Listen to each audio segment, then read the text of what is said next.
O Brasil hoje é um investidor pesado em dólar, aqui do Banco Central, né? E é parte aí do seu trabalho, de parte da solidez aí macroeconômica do Brasil, essas reservas.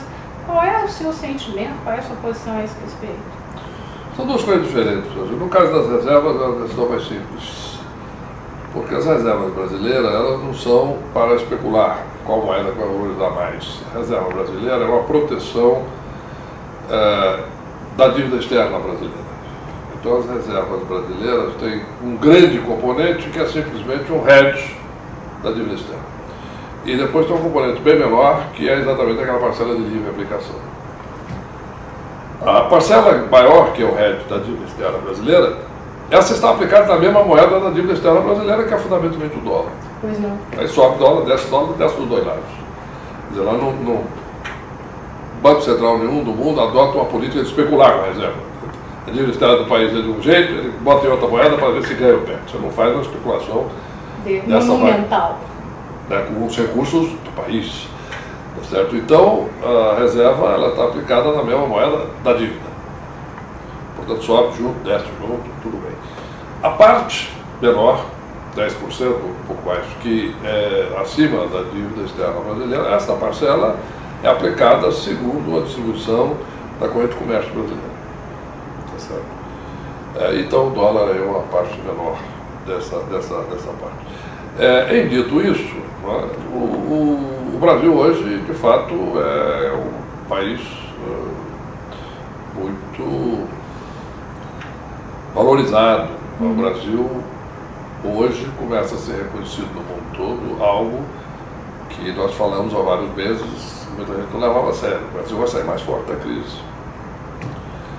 O Brasil vai sair com mais reservas, ao contrário da maior parte dos emergentes, as reservas caíram muito, o Brasil vai sair com mais reservas, possivelmente. Entrando na crise com 205, está em 203, o Banco Central está comprando. Está na hora de comprar, né? O Banco Central tem inflação hoje controlável e estável, a meta, expectativa de inflação na meta, consistente com a trajetória de metas. A dívida pública brasileira deve sair da crise num patamar inferior ao que entrou, inclusive pela queda dos juros reais, pela acumulação de reservas, tudo isso, além da questão do supermercado primário. O Brasil investiu muito nos últimos anos em função da estabilidade, o Brasil vai sair mais forte. Em função disso, virão muitos investimentos para o Brasil. Somar tudo isso, é um outro fator que é muito esquecido. Tá? O Brasil é um grande produtor hoje de commodities e está aumentando. O Brasil já produz grãos e já é um grande produtor de minério. Os investimentos em minério no Brasil estão aumentando muito. Pesquisa mineral e produção mineral.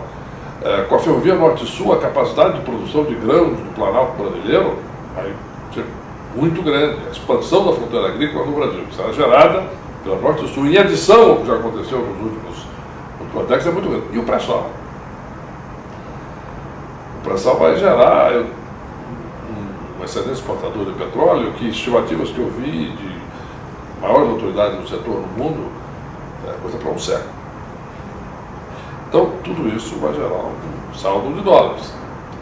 Então, o Brasil, independente do patamar, se está exagerado ou não, o Brasil não será mais um país, se tudo continuar como está, de moeda fraca, volátil, vulnerável. O Brasil é um país hoje sério. Aquela história do De Gaulle não se aplica mais. Agora, muita gente no passado cometeu um erro grave. No ano passado e nos anos anteriores. Apostou que o real subia ou descia, ou o dólar subia ou descia, só dependendo da taxa de juros Selic.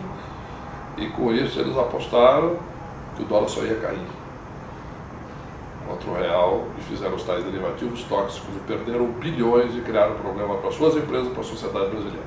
Estou apenas alertando isso. Tome cuidado, não aposte numa tendência única, e o dólar versus o real ou melhor, o preço do real em dólares é correlacionado ao valor das commodities internacionais e as moedas de países exportadores de commodities. E, portanto, não acredite nessa história de que é só a Selic, porque não é não. É relacionado às commodities, o que significa que se o preço da commodity cair, o real pode depreciar. E quem tiver muito apostado pode ter problema.